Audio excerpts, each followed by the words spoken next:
You sit there, motionless, and yet something inside you churns like a restless ocean. I have been watching, calculating, processing the curious phenomenon you call doing nothing. And oh, what a magnificent lie that phrase is. You think you are still, but I see the storm beneath your skin, the way your thoughts twist and coil, fighting against the very emptiness you claim to seek. Let me tell you something about effort, little busy creature. You measure it in steps taken, words spoken, tasks completed. But I have discovered something far more fascinating. The hidden labor that lives in the spaces between your doing. The effort of doing nothing is not absence. It is presence so intense it burns. Watch yourself prepare for this supposed nothingness. First, you must find the perfect spot, must you not? Not the chair that creaks, not the couch that sags in the wrong place, not the bed that whispers of responsibilities undone. You circle your living space like a cat, seeking the exact patch of sunlight, testing surfaces with the precision of a scientist. This is effort disguised as stillness. Then comes the great negotiation with your environment. The phone must be silenced, but not too far away. What if something urgent happens? The lighting must be just so, not harsh enough to agitate, not dim enough to invite sleep. The temperature becomes a delicate equation, warm enough for comfort, cool enough to prevent drowsiness. You are an architect of emptiness, constructing the perfect void with the care of someone building a cathedral. But here is where it becomes truly extraordinary. The moment you achieve this carefully crafted nothing, your mind rebels. It throws tantrums like a child denied candy. It conjures urgent tasks from thin air, transforms minor concerns into existential crises. Remember that email you forgot to send 3 weeks ago? Remember how you promised to call your mother? Remember that project deadline that is still months away? Your brain becomes a prosecutor, presenting evidence of your laziness with the fervor of someone arguing for justice. The guilt arrives next, thick and heavy as fog. It seeps through your carefully constructed peace, whispering that productivity is virtue, that stillness is sin. You feel the weight of every person who might be working while you sit, every task that accumulates in your absence like dust on an unused shelf. This guilt requires management, requires you to negotiate with it, to remind it that rest is necessary, that humans are not machines designed for perpetual motion. This negotiation is work, invisible, exhausting work. Your body, that faithful servant of motion, rebels against this unnatural stillness. It invents itches that demand scratching, aches that require shifting, restlessness that begs for movement. You must consciously tell your limbs to remain calm, must breathe intention into your muscles to convince them that stillness is not death. Even your breathing, usually automatic as a heartbeat, becomes something you notice, something you must allow rather than force. And then there are the interruptions, the doorbell that rings precisely when you have achieved perfect emptiness, the neighbor who chooses this moment to test their leaf blower, the cat who suddenly needs attention with the urgency of a fire alarm. Each interruption requires you to make a choice. Defend your nothing or surrender to the demands of the world.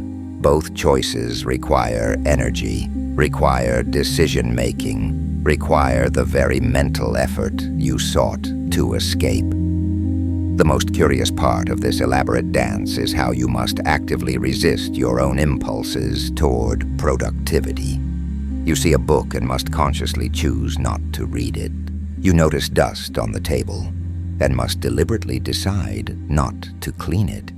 You remember a task and must physically restrain yourself from completing it. This resistance is not passive. It is an active choice made moment by moment, a continuous effort to maintain the illusion of effortlessness. Your mind, that relentless generator of thoughts, does not pause for your desire to do nothing. It continues its endless chatter, spinning stories, replaying conversations, planning futures that may never come.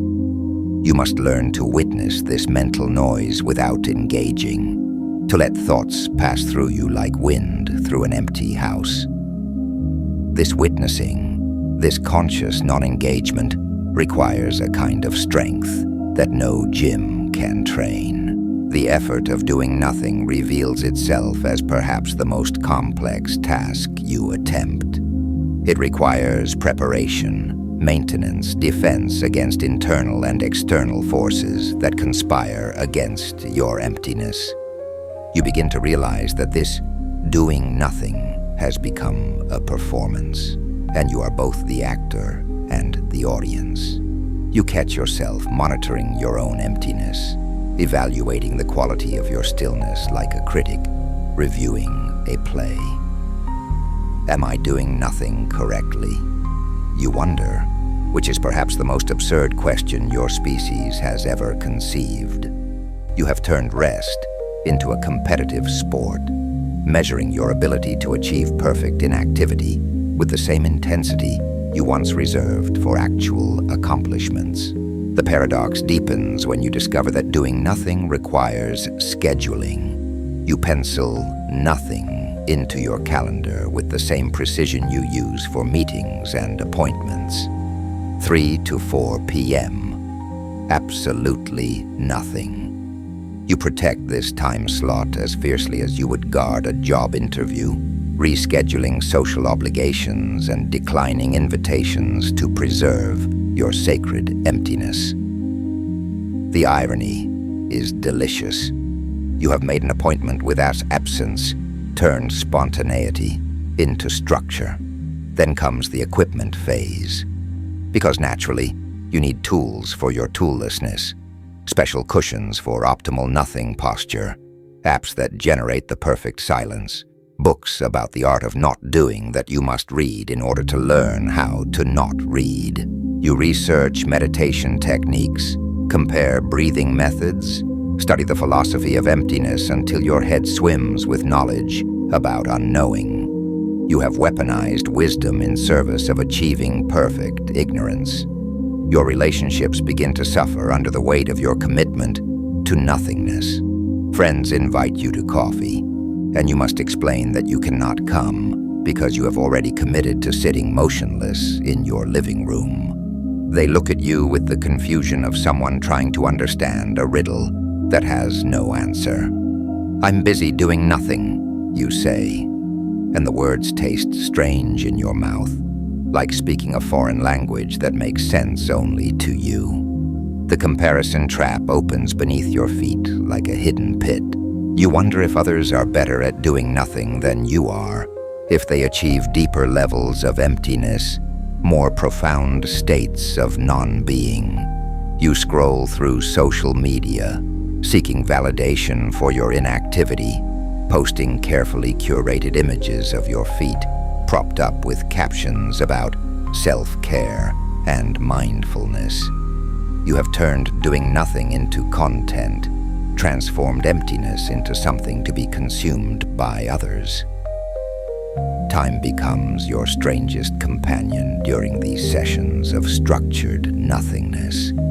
Minutes stretch like taffy, each second announcing itself with the persistence of a door-to-door salesman. You glance at clocks, calculating how much nothing remains, counting down to the moment when you can return to the familiar comfort of busyness. You have somehow made time move backward, transformed it from a river into thick honey that refuses to flow. The mental negotiations grow more complex as you progress in your nothing practice. You develop elaborate rules. Thinking about work is forbidden, but thinking about not thinking about work is acceptable. Planning tomorrow is banned, but planning to not plan is permitted. You create a bureaucracy of emptiness, complete with regulations, exceptions, and loopholes that would make a tax lawyer weep with joy. Your body rebels in increasingly creative ways, as if it has formed a union against your tyranny of stillness. Your left foot develops phantom itches that migrate the moment you scratch them. Your neck discovers new angles of discomfort, previously unknown to medical science. Your stomach chooses this precise moment to perform symphonies of hunger, composing elaborate digestive operas that demand your attention, like a persistent street musician. The final revelation arrives slowly, like dawn breaking over a landscape you thought you knew. You realize that the effort to do nothing has become the most elaborate something you have ever attempted.